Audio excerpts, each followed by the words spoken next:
what I think I struggle with, which probably you guys and everybody watching struggles with, is like, how do we maintain, how do we like maintain our sanity in this? Because this is like we're to the wall all day. So I'm good, but I'm just like everybody else trying to negotiate through like how do we do that? So how are you guys? Well, I mean, same thing. It's not only how do we maintain our sanity, which I think is a big one, but coupled with that is what's our action plan. And so I know that Mm. you've been talking about that a lot, and you think that it's time for Democrats to do a little more than write a strongly worded letter. And so you have been, really, I think, grabbing them by the lapels and like beseeching them to do something. And I didn't know if today, I think you've been saying, get your asses back from your home districts or from the Hmm. come back. And so today, when there was all of this chaos at USAID, I think the Democrats gathered They outside, did.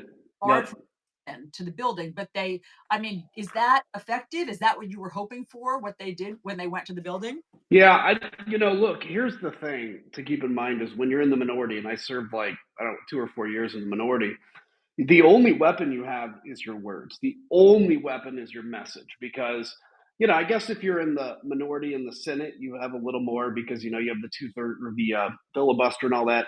But in the House, literally it's your words. And it's like trying to put pressure on, the couple Republicans that make the majority. It's trying to basically make the pitch for why what this guy's doing is bad and, how you guys can be the alternative. So yeah, I was saying, look, here's where I'm kind of a little like shocked about.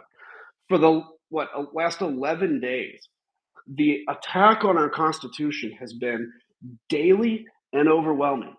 Now, I think intentionally the House was home on recess.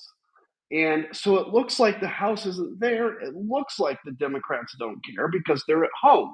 Now, granted, look, I mean, every time I got to go home with the House at the House, I wanted to go home. So I get it. But I think it would have been an even stronger message if the Democrats would have made the decision to come back to DC and make demonstrations. So standing there at USAID and saying, we're US congressmen, let us in. I mean, we have a right, by the way, as a member of Congress to access any federal buildings, and they were stopped. I would have made probably a bigger deal about that. But I think that was good. They need to keep doing stuff like that.